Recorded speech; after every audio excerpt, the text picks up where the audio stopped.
यानंतर आजच्या कार्यक्रमाचे अध्यक्ष माननीय वामन मेश्राम साहेब आपल्याला तीनही विषयावर मार्गदर्शन करतील असे मी त्यांना विनंती करतो. माननीय वामन मेश्राम साहेब.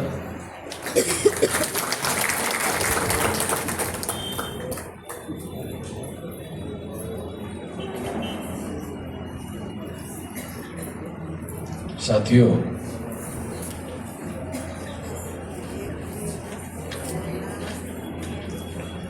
भारत मुक्ति मोर्चा, राष्ट्रीय पिछड़ा वर्ग मोर्चा, बहुजन क्रांति मोर्चा आणि राष्ट्रीय परिवर्तन मोर्चा, इनके माध्यम से मूल निवासी बहुजन समाज जोड़ो यात्रा 9 अप्रैल से शुरू की गई है. 9 जनवरी से शुरू की गई है. अभी हम लोग 9 अप्रैल को जेल भरो आंदोलन करने वाले हैं और 1 जुलाई को भारत बंद करने वाले हैं. उसकी तैयारी के अंतर्गत इस तरह के 70 कार्यक्रम 32 राज्यों में हो रहे हैं. उसके अंतर्गत आज अमरावती में आज ये कार्यक्रम हो रहा है. साथियों, इसके अंतर्गत जो विषय चर्चा करने के लिए रखे गए हैं वो विषय है भारत के लोकतंत्र को बचाने के लिए ईवीएम हटाकर बैलेट पेपर से समस्त चुनाव कराने के लिए. दूसरा है ओबीसी की जाति आधारित एवं सभी जाति समूहों की जाति आधारित जनगणना कराने के लिए. तीसरा है आरएसएस और बीजेपी द्वारा मूल निवासी महापुरुषों की घोर अवमानना करने के विरोध में. ये तीनों विषय यहाँ रखे हुए हैं. तमाम विषयों पर बहुत सारे वक्ताओं के द्वारा बहुत सारी बातें आप लोगों के सामने कही जा चुकी है. कुछ बातें मैं आप लोगों को बताना चाहता हूँ. साथियों, सबसे महत्वपूर्ण विषय ईवीएम मशीन का है. ईवीएम मशीन का विषय सबसे ज़्यादा महत्वपूर्ण क्यों है? तो 1848 से लेकर 1956 तक 108 साल होते हैं. अगर आप गिनती करो, आधुनिक भारत में हमारे महापुरुषों के द्वारा जो आंदोलन चलाया गया 1848 से लेकर 1956 तक 108 साल होते हैं.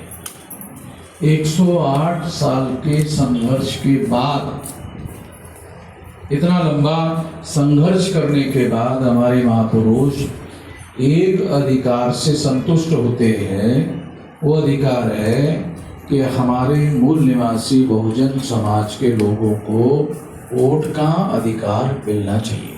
इससे वो संतुष्ट होते हैं.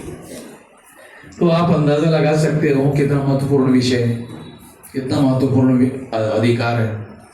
इतना लंबा संघर्ष करने के बाद वोट का अधिकार, इससे वो संतुष्ट होते. और इससे संतुष्ट क्यों होते हैं? क्योंकि उनको ऐसा लगता है कि ये वो अधिकार है जिसके आधार पर मूल निवासी बहुजन समाज के लोग भारत का शासक वर्ग बन सकते हैं.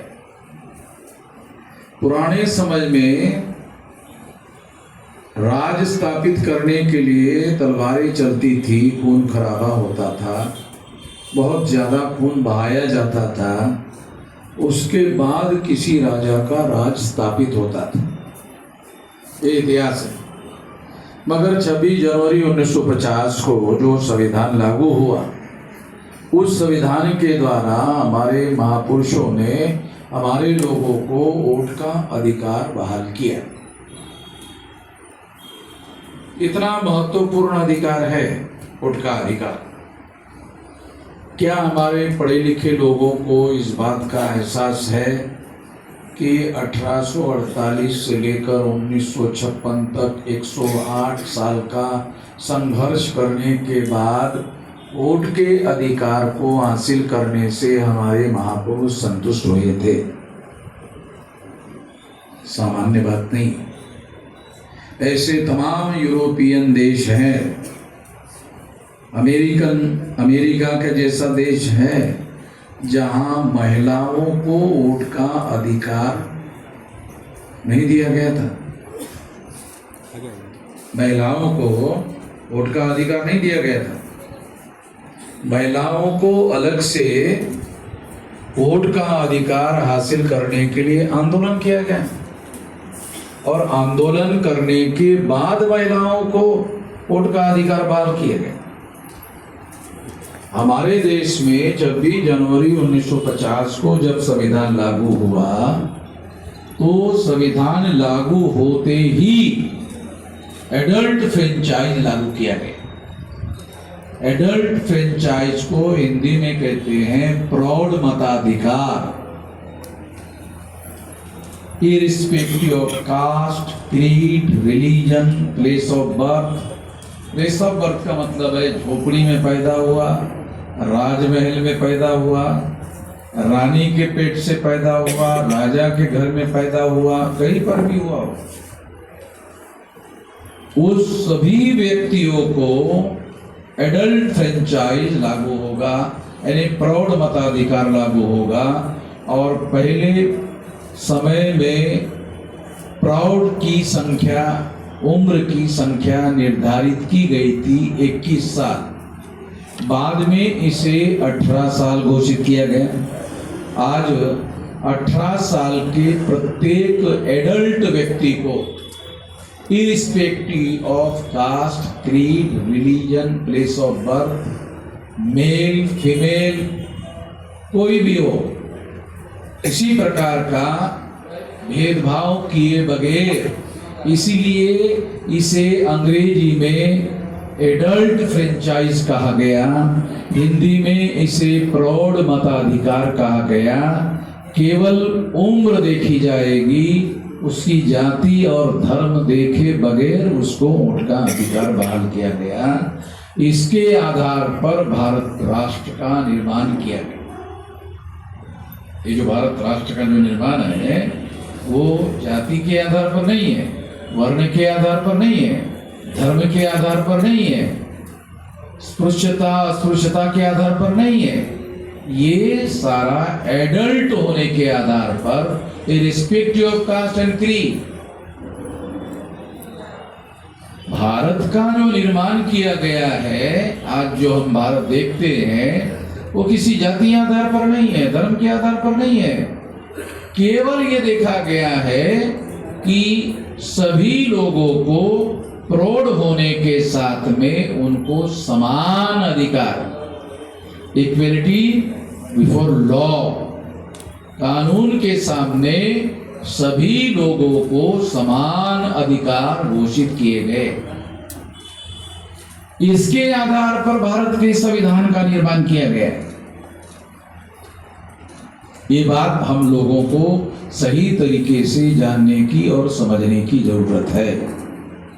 क्यों ऐसा जानने और समझने की जरूरत है?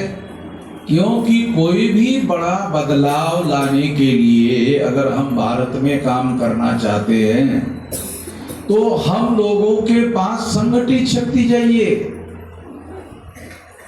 और ये जो संगठित शक्ति है ये निर्माण करते आनी चाहिए। इसके लिए कोई भारत के नागरिकों को, और खास तौर पर हजारों सालों से जो नागरिक वंचित रखे गए हैं जाति और वर्ण के आधार पर, उन लोगों को किसी प्रकार का अवरोध नहीं आना चाहिए। इसके लिए संविधान में आर्टिकल 19 बनाया गया। संविधान का जो आर्टिकल 19 है इसमें freedom of speech and freedom of expression ये अधिकार बहाल किया गया। और इसके आधार पर लोगों को ये अधिकार बहाल किया गया कि लोग इसके आधार पर अपने अधिकार का उपयोग और प्रयोग करते हुए इस देश के निर्माण में महत्वपूर्ण भूमिका का निर्वहन कर सकते हैं। किसी प्रकार का कोई रुकावट नहीं होगी किसी भी व्यक्ति को, केवल जाति और वर्ण के आधार पर, धर्म के आधार पर कोई भेदभाव नहीं होगा। इस तरह का आधार बनाकर एक देश निर्माण करने की कोशिश की गई है जो 26 जनवरी 1950 के पहले नहीं था। अगर हम ब्राह्मणों के धर्म को आधार मानकर चले, जिनका डोमिनेंट रोल था, मनुस्मृति का भारतीय समाज में डोमिनेंट रोल था, और डोमिनेंट रोल होने की वजह से जाति और वर्ण के आधार पर मौलिक फैसले होते थे और उसकी मान्यता होती थी समाज में, क्योंकि फैसला लेने वाला जो वर्ग था ब्राह्मण, वो मनुस्मृति को आधार बनाकर फैसला करता था। इस बात को ध्यान में रखा गया और इस बात को ध्यान में रखते हुए 26 जनवरी 1950 को इसे खत्म कर दिया गया और संविधान ने घोषित किया कि कास्ट, क्रीड, कलर, रिलीजन किसी भी आधार के बगैर इस देश की नागरिकता होगी, सिटीजनशिप होगी, और फिर उसके आधार पर देश का और राष्ट्र का निर्माण किया जाएगा।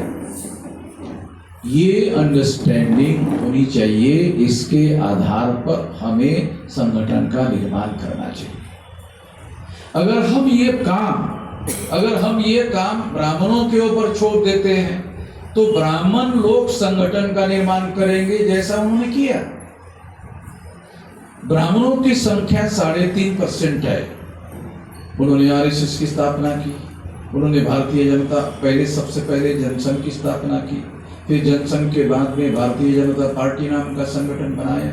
भारतीय जनता पार्टी के नाम पर आज देश में उनकी सरकार है, जिनकी संख्या 3.5% है। 3.5% के हिसाब से कोई व्यक्ति ग्राम पंचायत में पंच भी चुनवा कर नहीं ला सकता। जो आदमी पंच चुनवा कर, जो पार्टी पंच चुनवा कर नहीं ला सकती, वो सरपंच नहीं बना सकती। मगर जो सरपंच नहीं बना सकते, वो देश की पंचायत का प्रधानमंत्री नॉमिनेट कर रहे हैं। कितने हमारे लोगों को ये समझ में आता है नॉमिनेशन करना।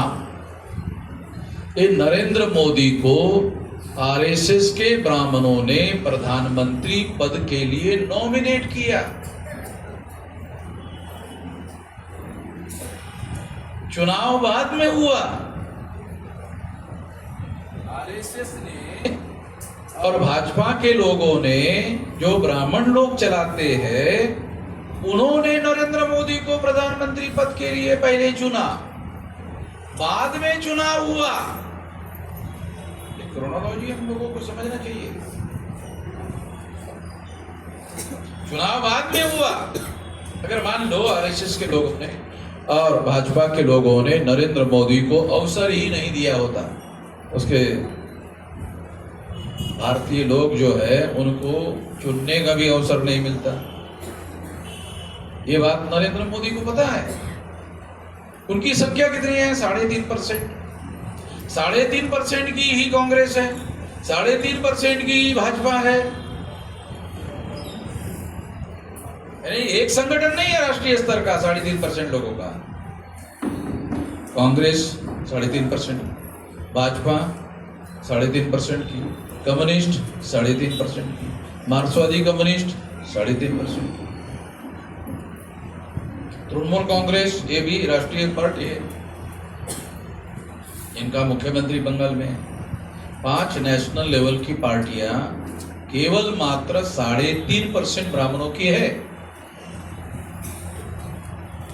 क्यों है? वोट तो उनके 3.5 है, और 3.5 के हिसाब से तो एक भी नेशनल पार्टी नहीं हो सकती। 6% वोट जिस पार्टी को 3 राज्यों में पड़ेंगे, 6% 3 राज्यों में, तो 3.5 ही है, 6% कहां से बढ़ेंगे? इसका मतलब यह है कि उनकी जो 5 नेशनल लेवल की पार्टियां हैं, वो हमारे लोगों के साथ सहयोग और समर्थन से, हमारी वजह से, और हमारे लोग उनका साथ सहयोग समर्थन क्यों करते हैं? नहीं करना चाहिए।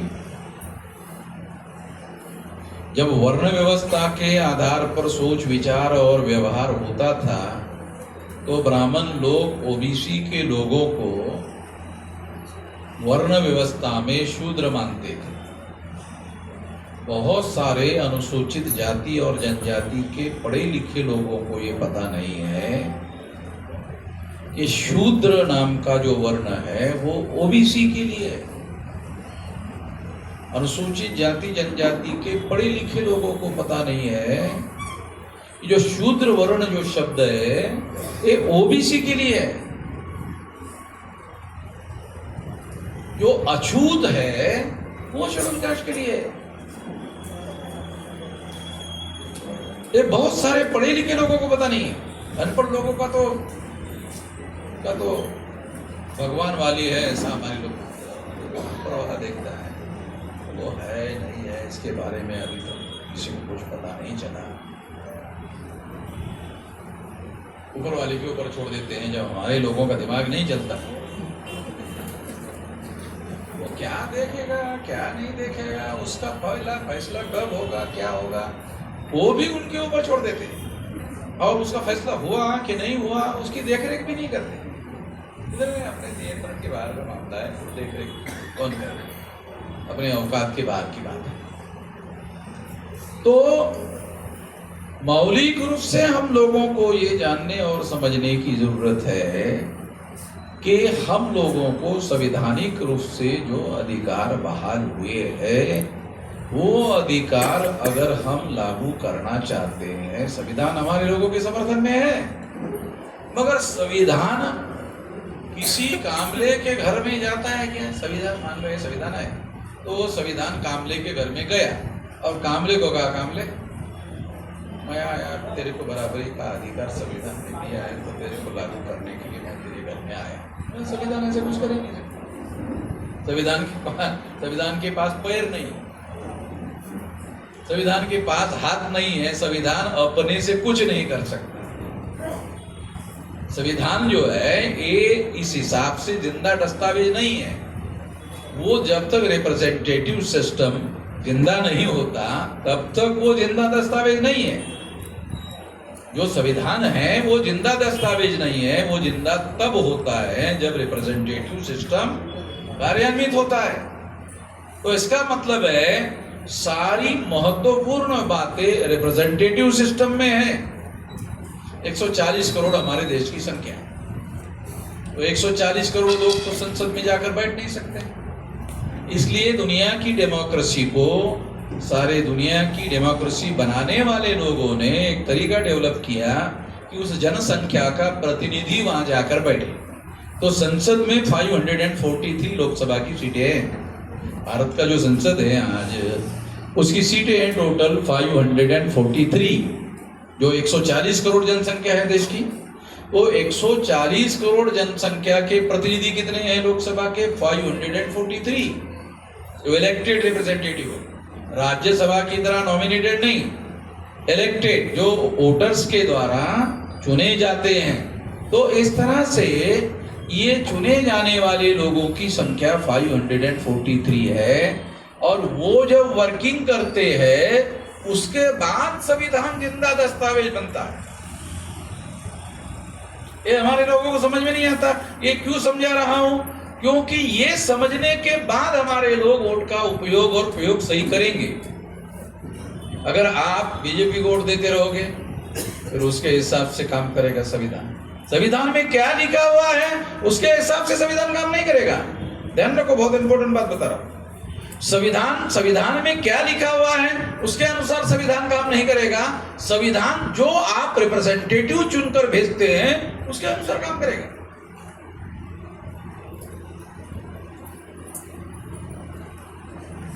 तो ये बात जब तक समझ में नहीं आएगी तब तक रिप्रेजेंटेटिव का महत्व क्या है समझ में नहीं आएगा। रिप्रेजेंटेटिव है जो डेमोक्रेसी है, इसके बारे में मैं ऐसा कहता हूं कि डेमोक्रेसी फंक्शनल डेमोक्रेसी में कैसे रूपांतरित होती है। Democracy, the idea of democracy एक विचार है। इसको मैं अंग्रेजी में कह रहा हूं, आइडिया ऑफ डेमोक्रेसी एक विचार है। ये जो आइडिया ऑफ डेमोक्रेसी है, ये idea of democracy functional democracy में कैसे रूपांतरित होता है? रिप्रेजेंटेटिव के द्वारा। तो रिप्रेजेंटेटिव डेमोक्रेसी का प्राण तत्व है। डेमोक्रेसी का रिप्रेजेंटेशन प्राण तत्व है। यानी डेमोक्रेसी के विचार में, आइडिया में प्राण डालने का काम रिप्रेजेंटेटिव सिस्टम करता है। इतना इंपॉर्टेंट है, इसका मतलब है रिप्रेजेंटेशन ही डेमोक्रेसी है। वास्तविकता क्या है? रिप्रेजेंटेशन ही डेमोक्रेसी है। तो बाबा साहब आम्बेडकर इस बात को जानते थे, इसलिए बाबा साहब आम्बेडकर 1930, 31, 32 के राउंड टेबल कॉन्फ्रेंस में अंग्रेजों को कहा कि तुम लोग इस देश में आने के पहले हमारी यह हालत थी और तुम लोग यहाँ अब लगभग 150-200 साल हो गए हैं, इस स्थिति में कोई बदलाव नहीं आया है। तुम्हारे आने के पहले ये हालात थे, तुम 200 साल से इधर रह रहे हो, ये हालात में कोई बदलाव नहीं हुआ। अब तुम जाने वाले हो, जाने के बाद में फिर हमारी परिस्थिति क्या होगी? आप इसका अंदाजा लगा सकते हो क्या हालात होगा। तो इसमें बदलाव होना चाहिए, इसलिए उन्होंने राउंड टेबल कॉन्फ्रेंस में अपने लोगों के लिए रिप्रेजेंटेशन की मांग की। इस संदर्भ में भी बता रहा हूं लोगों को, रिप्रेजेंटेशन की मांग की और फिर रिप्रेजेंटेशन का अधिकार गांधी जी के तमाम विरोध के बावजूद, बाबा साहब अम्बेडकर बैरिस्टर थे, गांधी जी भी बैरिस्टर थे, वहां दो लोगों की बहस हुई। गांधी जी बैरिस्टर थे, गांधी जी मैट्रिक बैरिस्टर थे, बाबा साहब अम्बेडकर ग्रेजुएट बैरिस्टर थे। अब उस समय अंग्रेजी में ही पढ़ाई होती थी, तो दोनों अंग्रेजी में बोले, तो वहाँ अंग्रेजों ने बाबा साहब अम्बेडकर की बात को स्वीकार किया और 17 अगस्त 1932 को बाबा साहब अम्बेडकर के फेवर में निर्णय दिया अंग्रेजों ने। जो आर्गुमेंट हुआ उधर आमने सामने राजा के उपस्थिति में, प्रधानमंत्री रैक्स मैकडोनाल्ड के उपस्थिति में बहस हुई, बाकायदा घर में बैठ के नहीं हुआ, सब लोगों के सामने गांधी जी के उपस्थिति में बहस हुई, कांग्रेस के लोगों के रिप्रेजेंटेटिव के सामने बहस हुई, अंग्रेजों के प्रतिनिधियों के सामने बहस हुई। उसके बाद हमारे लोगों को, शेड्यूल कास्ट और शेड्यूल ट्राइब के लोगों को सेपरेट इलेक्टोरेट का अधिकार बहाल किया, अर्थात प्रतिनिधित्व का अधिकार बहाल किया। फिर दोबारा प्रतिनिधित्व की बात आपको बता रहा हूं, मौलिक बात वही है कि डेमोक्रेसी जो आएगी, उस डेमोक्रेसी में हमारे लोगों का रिप्रेजेंटेशन होना चाहिए। तुम जाओगे, डेमोक्रेसी आएगी, अगर उसमें हमारे लोगों को रिप्रेजेंटेशन नहीं होगा तो फिर हमारे लिए डेमोक्रेसी का क्या मतलब है? तो बाबा साहब अम्बेडकर ने अंग्रेजों को कहा हमारे लोगों को संख्या के अनुपात में रिप्रेजेंटेशन होना चाहिए। तो 131 member parliament out of 543, 131 member parliament का संख्या का आंकड़ा जो है निर्धारित हुआ और उस हिसाब से 17 अगस्त 1932 को ये अवार्ड डिक्लेयर किया गया।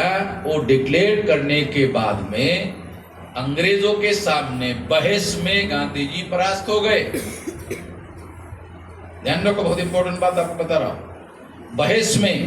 बहस तो डेमोक्रेसी का पार्ट है, यानी गांधी जी के पास जितना लॉजिक था, जानकारी थी, ज्ञान था और दुनिया की डेमोक्रेसी का मंच था, उसके सामने बहस करके ये रिजॉल्व हुआ वहां आमने सामने। तो वो अवार्ड होने के बाद फिर गांधी जी ने सोचा कि ये डेमोक्रेसी से अंबेडकर को नहीं रोक सकते, बहस से अंबेडकर को नहीं रोक सकते, अंबेडकर को जबरदस्ती से रोकना पड़ेगा। तो गांधी जी ने फिर जबरदस्ती का तरीका, मैं आपको ये बताना चाहता हूँ, ये बात जानकारी रखो, इस बात का ओबीसी के भविष्य पर बहुत बुरा असर पड़ा। यदि गांधी जी ने उपवास किया शेड्यूल कास्ट, शेड्यूल ट्राइब के हक और अधिकार को छीनने के लिए, गांधी जी ने जो जबरदस्ती का रास्ता अपनाया, वो जबरदस्ती का रास्ता सेपरेट इलेक्टोरेट के विरोध में था। अगर 131 मेंबर पार्लियामेंट जो सेपरेट इलेक्टोरेट में वैसे के वैसे ही रहते और गांधी जी ने उपवास नहीं किया होता, गांधी जी ने उपवास किया इसके खिलाफ में 131 के खिलाफ में उपवास किया, आमरण अनशन किया। आमरण अनशन करने के बाद ये अधिकार समाप्त कर दिया है ऐसा किसी को? क्योंकि ज्यादातर हमारे बहुत सारे लोग गांधी जी को महात्मा कहते हैं। मैं नहीं कहता हूं गांधी जी को महात्मा। मैं गांधी जी को महात्मा इसलिए नहीं कहता हूं क्योंकि गांधी जी ने 2-3 हजार साल से जिन लोगों को अछूत और जंगली कहा करते थे, ऐसे लोगों को जब सेपरेट इलेक्टेड का अधिकार मिला, उसके विरोध में आमरण अनशन किया। ताकतवर लोगों के समर्थन में और कमजोर लोगों के विरोध में गांधी जी ने अनशन किया। ध्यान रखो, बहुत फंडामेंटल बात बता रहा हूं आप लोगों को। ताकतवर लोगों के समर्थन में, ताकतवर लोगों ने गांधी जी को महात्मा नहीं कहा, मगर महात्मा ने ताकतवर के समर्थन में काम किया और कमजोर लोगों के विरोध में उपवास किया। बाबा साहब अंबेडकर कमजोर लोगों के समर्थन में खड़े थे।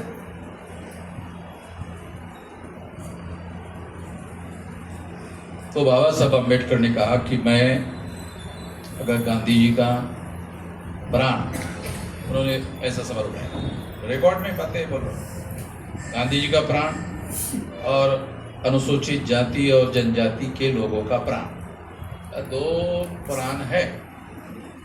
इसमें एक गांधी जी का प्राण है और ये करोड़ों लोगों का प्राण है। गांधी जी को जाने रिकॉर्डेड बात है।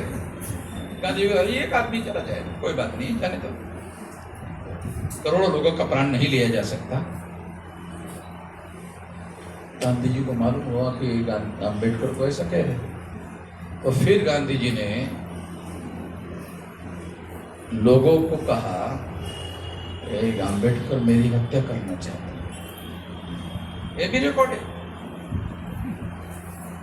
ये भी है कि गांधी जी ने लोगों को कहा और फिर लोगों ने बाबा साहब अंबेडकर पर निशाना साधा। अगर तुमने गांधी जी को नहीं बचाया तो हम तुम्हारी हत्या कर देंगे। इतनी सारी बातें रिकॉर्डेड है और इस वजह से अनुसूचित जाति और जनजाति का सेपरेट इलेक्टेड 131 मेंबर पार्लियामेंट का अधिकार खत्म करके जॉइंट इलेक्टोरेट लागू कर दिया गया, जिसके तहत आज 131 मेंबर पार्लियामेंट रिप्रेजेंटेटिव चुनकर जाते हैं। वो कांग्रेस का काम करते हैं, वो बीजेपी की दलाली करते हैं, बीजेपी की बड़वेगिरी करते हैं, कांग्रेस की दलाली और बड़वेगिरी करते हैं। यदि सेपरेट इलेक्टोरेट होता तो कांग्रेस और बीजेपी का एक भी अनुसूचित जाति जनजाति का आदमी चुनकर नहीं आता, कांग्रेस का और बीजेपी का एक भी SC ST का आदमी चुनकर नहीं आता। जब एक भी नहीं चुनकर आता तो 131 पर ये लोग जो है OBC के जातीय आधारित गिनती का फैसला जो अभी तक नहीं हुआ, यहाँ है। अगर अनुसूचित जाति और जनजाति के सेपरेट इलेक्टोरेट लागू होता तो OBC की जाति आधारित गिनती अब तक हो गई होती,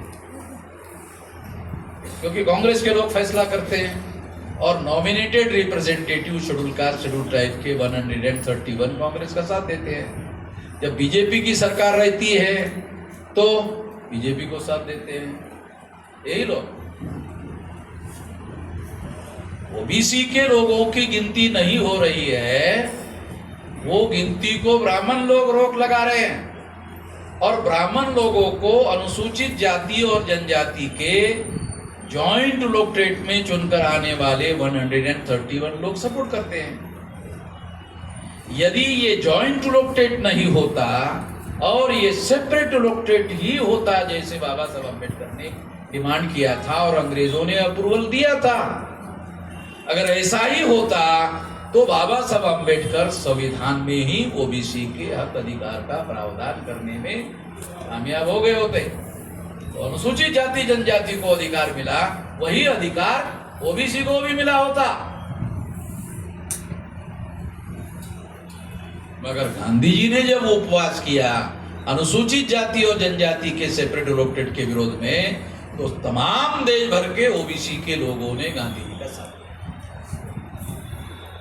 वो जो गांधी जी का साथ दिया उसकी वजह से ओबीसी का सत्यानाश।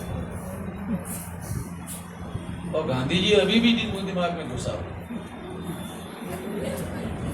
अगर ओबीसी के लोगों को महात्मा ही चाहिए तो गांधी जी कहते हैं मेरे से अच्छा महात्मा ज्योतिराव फुले है। ऐसा गांधी जी ने पुणे में आकर कहा, आपको महात्मा ही चाहिए तो सबसे अच्छा महात्मा ज्योतिराव फुले। ये गांधी जी ने पुणे में आकर कहा। अब उसका कहने का मकसद अलग था कि महात्मा ज्योतिराव को मानने वाले लोग जो है गांधी जी को भी मानने लगे। ऐसा जाल गांधी जी ने फेंका था, वो जाल में फंस गए थे। तो मेरे कहने का मतलब ये है कि ओबीसी के लोग जो आज जंजाल में फंसे हुए, उनकी गिनती करने के लिए तैयार नहीं हो रही है सरकार, उसका हिस्टोरिकल बैकग्राउंड है। अनुसूचित जाति और जनजाति के लोग जॉइंट इलेक्टेड में ओबीसी का समर्थन नहीं कर सकते, क्योंकि उनका फैसला वो नहीं लेने लायक है। उनका फैसला कांग्रेस के लोग लेते हैं, ब्राह्मण लेते हैं, बीजेपी के अंदर बीजेपी के ब्राह्मण लेते हैं, और अनुसूचित जाति जनजाति के लोगों के पास जो मेंबर पार्लियामेंट है उनके पास उनका फैसला लेने का अधिकार नहीं है, क्योंकि जॉइंट इलेक्टेड है। अगर ये सेपरेट इलेक्टेड होता जैसा बाबा साहब अम्बेडकर ने हासिल किया था, तो अनुसूचित जाति जनजाति के लोग अलग से फैसला लेने लायक होते। इसे खत्म किया गांधी जी ने, खत्म किया। ये परिस्थिति हमारे पढ़े लिखे लोगों को पता नहीं, जानकारी नहीं। तो मैं आप लोगों को ये कहना चाहता हूं कि ये आने वाले समय में इस इशू को समाधान किए बगैर, समाधान क्या है? जॉइंट इलेक्टेड हर 10 साल बाद पार्लियामेंट में कानून पास किया जाता है। आज जो 131 मेंबर पार्लियामेंट है शेड्यूल कास्ट टाइप के, ये केवल 10 साल के लिए है। जो रिजर्वेशन है एजुकेशन का है, सर्विसेज का है, प्रोफेशनल एजुकेशन का है, इसकी कोई 10 साल की लिमिटेशन नहीं है। पॉलिटिकल रिजर्वेशन 10 साल के लिए है, तो हर 10 साल बाद पार्लियामेंट में आती है। और जब कांग्रेस की सरकार थी तो हर 10 साल बाद पास करते थे। अभी बीजेपी की सरकार है, अटल बिहारी वाजपेयी 2001 में प्रधानमंत्री थे, अटल बिहारी ने भी पास किया। ये जो कांग्रेस ने पास किया, अगर वो केवल कांग्रेस के ही फेवर में था तो 2001 में अटल बिहारी ने क्यों पास किया? क्योंकि वो कांग्रेस के फेवर में नहीं था, वो बीजेपी के फेवर में नहीं है, वो ब्राह्मणों के फेवर में है। ब्राह्मण चाहे कांग्रेस का हो, ब्राह्मण चाहे बीजेपी का हो, ब्राह्मण के फेवर में है। इसलिए पंडित अटल बिहारी वाजपेयी की सरकार थी 2001 में, वो प्रधानमंत्री थे, तो उन्होंने 2001 में फिर ये कानून पास किया। हर 10 साल बाद पास होता है, और जब हर 10 साल बाद पास होता है, हर 10 साल बाद पास होता है और सारे अखबार में छपकर आता है, अनुसूचित जाति जनजाति का रिजर्वेशन नौकरियों का फिर 10 साल के लिए बढ़ा दिया। नौकरियों का कोई संबंध नहीं। ये जो मैं आपको बता रहा हूं, इसका नौकरियों के साथ कोई संबंध ही नहीं है। इसका संबंध पॉलिटिकल रिजर्वेशन के साथ है। पॉलिटिकल रिजर्वेशन में जॉइंट इलेक्टेड के साथ में है, और जॉइंट इलेक्टेड 10 साल के लिए पास किया जाता है। और जॉइंट इलेक्टेड में बाबा साहब अम्बेडकर ने what Gandhi and Congress have done to untouchable, Gandhi and emancipation of untouchable, ये 2 किताबें लिखी अंग्रेजी में। उसमें उन्होंने कहा कि जॉइंट इलेक्टेड में अनुसूचित जाति और जनजाति के दलाल और भड़ुए चुनकर आते हैं। अभी जो हमारे 131 मेंबर पार्लियामेंट चुनकर जा रहे हैं, तो उनको बाबा साहब ने कहा कि ये दलाल और भड़ुए हैं, ये दलाल और भड़ुए लोग चुनकर जा रहे हैं। हमारे लोग क्या कहते हैं? संसद जी सांसद जी, खासदार साहेब, खासदार साहेब, खासदार साहेब, बाबासाहेब म्हणतात, दलाल साहेब, दलाल साहेब, बडवे साहेब, बडवे साहेब. च्या विचार करण्यामध्ये बाबासाहेब आंबेडकरांच्या विचार करण्यामध्ये कसा फरक आहे. आपण बाबासाहेब आंबेडकरांचं नाव घेत राहतो, जय जयकार करत राहतो, बाबासाहेब आंबेडकर जिंदाबाद जिंदाबाद जिंदाबाद जिंदाबाद म्हणत राहतो. परंतु बाबासाहेब आंबेडकरांनी जे विचार आणि जी व्यवस्था, ज्या बाबी त्यांनी आपल्याला समजावून सांगितल्या, खास करून गव्हर्नन्स ऑफ द कंट्रीच्या बाबतीमध्ये आपल्या लोकांना अजूनही समजलं, अजूनही त्या गोष्टी समजलेल्या नाहीत त्यांना. खास करून governance of the country. Buddha तुम्हाला सांगून राहिलो, गव्हर्नन्स ऑफ द कंट्री. या देशाचा कारोबार कशा पद्धतीने चालवला पाहिजे, त्यासाठी कुठल्या पद्धतीची व्यवस्था बनवण्यात आली पाहिजे आणि त्यामध्ये रिप्रेझेंटेटिव्ह सिस्टमचा महत्वपूर्ण रोल काय असायला हवा आणि मग त्या रिप्रेझेंटेटिव्ह सिस्टम मध्ये आमचे लोक कशा पद्धतीने निवडून गेले पाहिजेत, त्याची नेमकी काय व्यवस्था असायला पाहिजे, हे जोपर्यंत आपल्याला समजत नाही, हे गव्हर्नन्स ऑफ द कंट्रीशी निगडीत आहे. म्हणून आपल्याला जय जयकार करायला डोक्याला ताणच येत नाही. मला सांगा, जय जयकार जेवढ्या जास्त जोरानं माणूस करतो ताण येते? जय जयकार करण्याला ताणच येत नाही. पण joint electorate and separate electorate, the difference between joint electorate and separate electorate यामध्ये काय फरक आहे, याच्यावर जर विचार करतो का होता ते समजून घ्यायला फार ताण येते. ती गोष्ट इतकं सहज नाही समजून घ्या,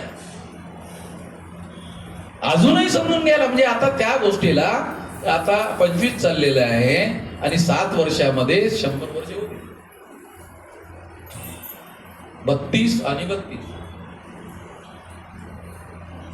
म्हणजे 100 वर्षामध्ये सुद्धा अशिक्षित लोकांचा सोडा, अनुसूचित जाती जनजातीच्या शिकलेल्या लोकांना ही गोष्ट कळत नाही अजूनही.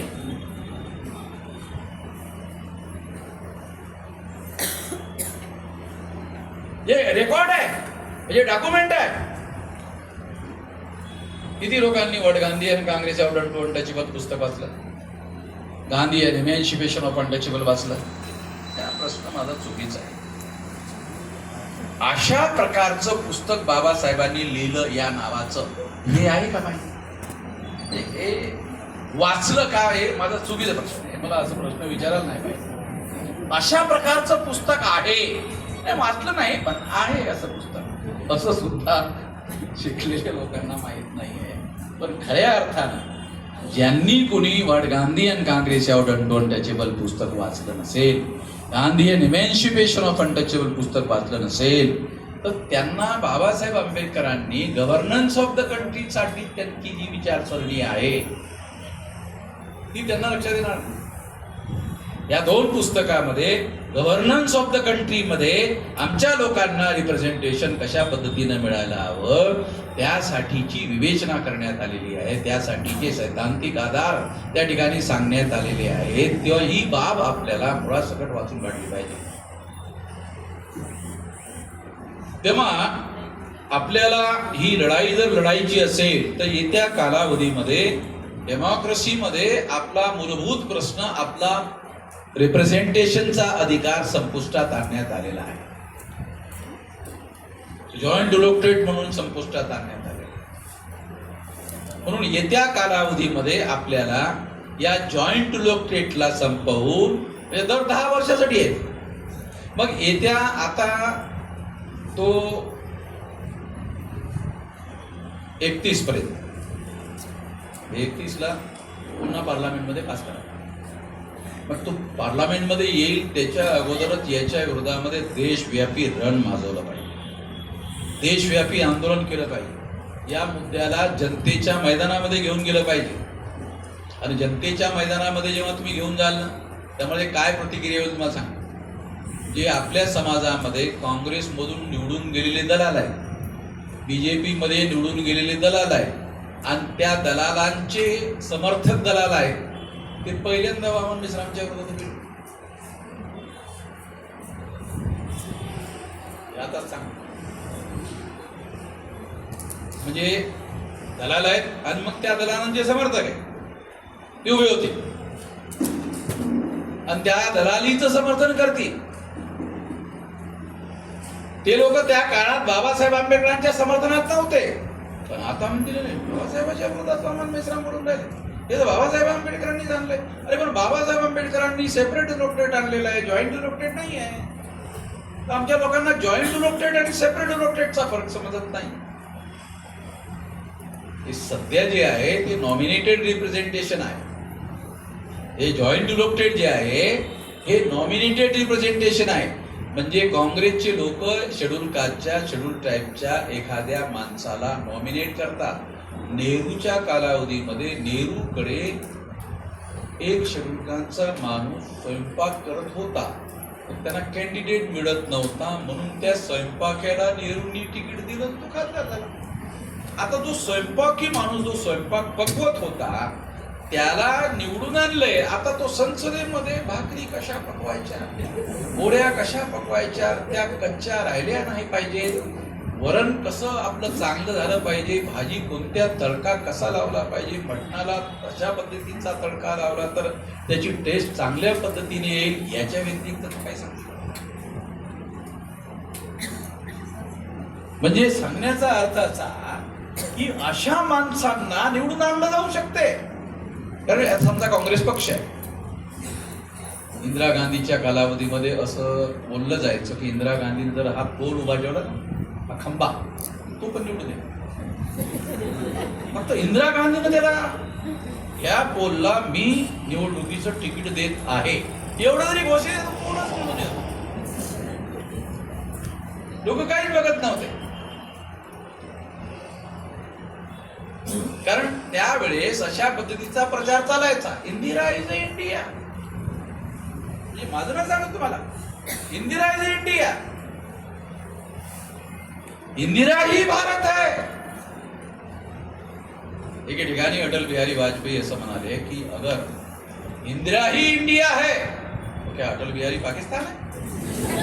अब इसमें कुछ है काय जबरदस्त बोलतोय अटल बिहारी वाजपेयी, काहीच नाही त्याच्यात. तेव्हा महत्वपूर्ण मुद्दा कन्क्लुडिंग मध्ये मी आता मुद्दा सांगून संपवून टाकतो. मूलभूत मुद्दा काय आहे? Representative system. त्या रिप्रेझेंटेटिव्ह सिस्टमवर काम करणं आवश्यक आहे.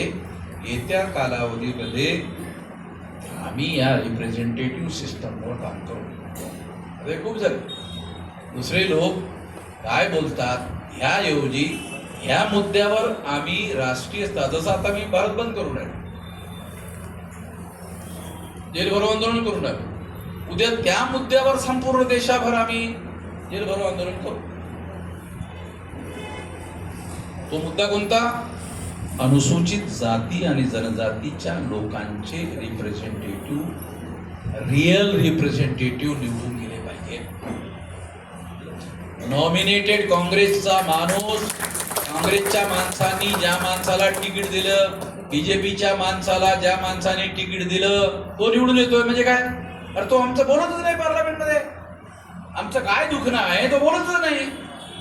म्हणून आमचं दुखणं मांडण्यासाठी आमचे प्रतिनिधी संसदेमध्ये निवडून गेले पाहिजे आणि त्या ठिकाणी आमच्या लोकांनी बोललं पाहिजे आमचं हे दुखणं आहे. लोकशाही पद्धतीमध्ये आपलं म्हणणं, आपलं दुःख, आपलं गाऱ्हाणं संसदेमध्ये मांडलं पाहिजे. संसद ही भारताची सर्वात मोठी संस्था आहे. ज्या ठिकाणी आपले प्रश्न मांडले जातील त्याच ठिकाणी आपल्या प्रश्नांची सोडवणूक होऊ शकते आणि ज्या ठिकाणी प्रश्नांची सोडवणूक होऊ शकते त्या ठिकाणी जर आपल्या प्रश्नांची चर्चा होत नसेल आपले प्रश्न सुटले जाणार नाही. तिथं कायदा पास होतो, तिथं ठराव पास होतो, तिथं नीती बनवली जाते, ती नीती स्वीकार करायची किंवा अस्वीकार करायची तिथं ठरवलं जाते.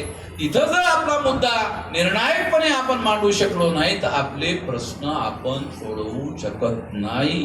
हा प्रश्न येत्या कालावधीमध्ये आम्ही ऐरणीवर आणू एवढंच या निमित्तानं मी घोषित करतो. आपण माझं म्हणणं ऐकून घेतलं त्याबद्दल धन्यवाद.